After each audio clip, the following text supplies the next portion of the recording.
Shalom saudara-saudara yang dikasihi Tuhan Yesus Kristus. Selamat pagi, selamat berjumpa dalam renungan pada pagi hari ini. Selamat beraktivitas dan selamat melayani Tuhan. Kita bersyukur karena kemurahan Tuhan. Hari ini kita boleh bangun dengan kekuatan baru. Semua karena anugerah Tuhan. Saat ini sebelum kita mendengarkan renungan firman Tuhan, marilah sama-sama kita berdoa. Bapa kami yang di sorga, Bapa dalam nama Tuhan Yesus Kristus, Tuhan dan Allah kami yang baik, kami bersyukur untuk berkat kemurahan-Mu, di sepanjang malam Tuhan sudah lindungi kami. Dan pagi ini kami boleh ada sebagaimana kami adanya. Semua karena berkat kemurahan Tuhan. Saat ini kami mau mendengarkan sabda firman-Mu. Jamah hati kami Tuhan, berikan pengertian yang baru, untuk kami memahami firman-Mu dan taat melakukan kehendak-Mu. Dalam nama Tuhan Yesus, kami berdoa. Haleluya. Amin. Sahabat suara kasih, ayat pembacaan Alkitab kita hari ini terambil dari Lukas 14 ayat yang ke-8 sampai 11. Lukas 14 ayat 8 sampai 11. Kalau seorang mengundang engkau ke pesta perkawinan, janganlah duduk di tempat kehormatan, sebab mungkin orang itu telah mengundang seorang yang lebih terhormat daripadamu. Supaya orang itu, yang mengundang engkau dan dia, jangan datang dan berkata kepadamu, berilah tempat ini kepada orang itu, lalu engkau dengan malu harus pergi duduk di tempat yang paling rendah. Tetapi apabila engkau diundang, pergilah duduk di tempat yang paling rendah. Mungkin tuan rumah akan datang dan berkata kepadamu, sahabat silakan duduk di depan. Dan dengan demikian engkau akan menerima hormat di depan mata semua tamu yang lain. Sebab barang siapa meninggikan diri, ia akan direndahkan, dan barang siapa merendahkan diri, ia akan ditinggikan. Sahabat suara kasih, ayat emas renungan kita hari ini adalah Lukas 14 ayat 11. Sebab barang siapa meninggikan diri, ia akan direndahkan, dan barang siapa merendahkan diri, ia akan ditinggikan. Judul renungan kita hari ini adalah Membuang Kesombongan Hati Kita, ditulis oleh J. Stephen Lang. Sahabat suara kasih, orang bisa bangga karena banyak hal, seperti penampilan, harta benda, kecerdasan, pekerjaan, kemahiran, hubungan keluarga, bahkan agama mereka. Apakah Tuhan menyangkal kita jika kita menikmati kenyamanan, memiliki rumah atau mobil, memiliki pendidikan yang baik, memiliki beberapa prestasi dalam hidup? Tentu saja tidak. Tak ada satupun dari hal-hal ini yang salah. Ketika Alkitab berbicara tentang keangkuhan dan kesombongan, ia membicarakan tentang berhala, penyembahan terhadap dewa, dan lain-lain. Ia berbicara tentang memikirkan diri sendiri sedemikian rupa, sehingga Tuhan tidak memiliki tempat dalam hidup kita. Hal-hal tersebut dijelaskan dalam beberapa ayat ini. Janganlah kamu selalu berkata sombong. Janganlah caci maki keluar dari mulutmu, karena Tuhan itu Allah yang Maha Tahu, dan oleh Dia perbuatan-perbuatan diuji. 1 Samuel 2 ayat 3. Kasihilah Tuhan. Hai semua orang yang dikasihinya, Tuhan menjaga orang-orang yang setiawan, tetapi orang-orang yang berbuat congkak, diganjarnya dengan tidak tanggung-tanggung. Mazmur 31 ayat 24. Janganlah engkau menganggap dirimu sendiri bijak, takutlah akan Tuhan dan jauhilah kejahatan. Amsal 3 ayat 7. Setiap orang yang tinggi hati adalah kekejian bagi Tuhan. Sungguh ia tidak akan luput dari hukuman. Kecongkakan mendahului kehancuran, dan tinggi hati mendahului kejatuhan. Lebih baik merendahkan diri dengan orang yang rendah hati, daripada membagi rampasan dengan orang congkak. Amsal 16 ayat 5 dan ayat 18-19. Mata yang congkak dan hati yang sombong, yang menjadi pelita orang fasik adalah dosa.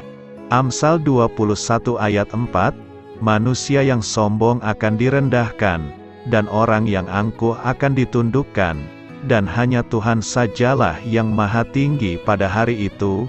Yesaya 2 ayat 11. Sahabat Suara Kasih, jenis kebanggaan terburuk adalah kesombongan spiritual. Tuhan Yesus memahami hal ini, dan mengetahui bahwa orang yang tampak religius bisa sangat sia-sia. Salah satu perumpamaan sederhana mengenai masalah ini menjanjikan berkat bukan pada orang yang sombong secara rohani, tetapi pada mereka yang merendahkan diri di hadapan Tuhan. Marilah kita renungkan. Tuhan Yesus menceritakan kisah ini kepada beberapa orang yang memiliki kepercayaan diri yang tinggi dan mencemooh orang lain. Seperti yang dikatakan dalam Lukas 18 ayat 10-12, ada dua orang pergi ke bait Allah untuk berdoa, yang seorang adalah Farisi dan yang lain pemungut cukai. Orang Farisi itu berdiri dan berdoa dalam hatinya begini, "Ya Allah, aku mengucap syukur kepadamu, karena aku tidak sama seperti semua orang lain, bukan perampok, bukan orang lalim, bukan pezinah dan bukan juga seperti pemungut cukai ini. Aku berpuasa 2 kali seminggu. Aku memberikan 1/10 dari segala penghasilanku." Biarlah ayat ini yang menjadi pedoman dalam hidup kita, untuk menghadapi rasa congkak dan sombong dalam hidup, seperti yang tertulis dalam Lukas 18 ayat 13-14. Tetapi pemungut cukai itu berdiri jauh-jauh, bahkan ia tidak berani menengadah ke langit, melainkan ia memukul diri dan berkata, "Ya Allah, kasihanilah aku orang berdosa ini." Aku berkata kepadamu, orang ini pulang ke rumahnya sebagai orang yang dibenarkan Allah, dan orang lain itu tidak. Sebab barang siapa meninggikan diri, ia akan direndahkan, dan barang siapa merendahkan diri, ia akan ditinggikan. Amin. Tuhan Yesus memberkati. Sahabat Suara Kasih, demikianlah renungan firman Tuhan pada pagi hari ini. Semoga menjadi berkat bagi hidup kita, dan sebelum kita memulai segala aktivitas kita di pagi hari ini, marilah kita berdoa. Bapa kami yang di sorga, Bapa, di dalam nama Tuhan Yesus Kristus, terima kasih Bapa, karena Engkau sudah menjadi Allah bagi kami. Kami juga bersyukur Bapa, untuk pertolongan-Mu, penyertaan-Mu, dan atas berkat-Mu di dalam kehidupan kami. Kami berbahagia dan bersyukur Bapa, untuk kebaikan-Mu di pagi hari ini. Tak berkesudahan kasih setia-Mu, tak habis-habisnya rahmat-Mu, selalu baru setiap pagi. Besar kesetiaan-Mu di dalam hidup kami. Terima kasih untuk firman-Mu. Pada pagi hari ini ya Bapa, kami mau belajar dan terus belajar tentang firman-Mu. Firman-Mu yang menguatkan dan meneguhkan iman percaya kami. Firman-Mu yang mengubahkan kehidupan kami. Kami mau berjalan bersama dengan Engkau di sepanjang kehidupan kami Bapa, agar kami tidak tersesat di dalam dunia ini. Terima kasih Bapa, buat kesempatan dan nafas kehidupan yang masih Engkau berikan.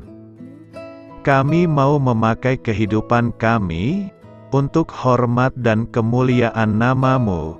Segala pergumulan dan masalah hidup kami serahkan di dalam tangan-Mu. Engkau yang akan menyelesaikannya bagi hidup kami. Kami hanya berharap kepada-Mu, Bapa. Hamba berdoa untuk saudara-saudara kami yang sudah mendengarkan renungan firman-Mu pada pagi hari ini, yang saat ini sedang mengalami sakit penyakit, pergumulan, masalah, kebutuhan ekonomi. Kiranya Engkau yang jamah, sembuhkan dan pulihkan. Berkati juga perekonomian mereka, serta berikan jalan keluar di setiap pergumulan masalah yang mereka sedang hadapi. Dan ajarlah kami Bapa, untuk selalu berharap dan percaya sepenuhnya kepada Tuhan Yesus. Kiranya Engkau yang terus memberkati kehidupan kami, keluarga kami, dan sanak saudara kami. Daerah tempat tinggal kami, bangsa dan negara kami, pemerintah-pemerintah kami, biarlah semuanya dalam perlindungan-Mu Bapa, dan jadilah sesuai dengan kehendak-Mu yang terbaik di dalam kehidupan kami. Dan pada pagi hari ini ya Bapa, kami mau berterima kasih buat perlindungan-Mu di sepanjang malam yang telah kami lewati. Pagi hari ini, kami akan memulai aktivitas kami sebagaimana mestinya. Kami yakin dan percaya, perlindungan-Mu tetap ada di dalam hidup kami, dan juga di sepanjang hari yang akan kami lewati ini. Terima kasih Bapa. Inilah yang menjadi doa dan permohonan kami. Dalam nama Tuhan Yesus Kristus, kami berdoa. Amin.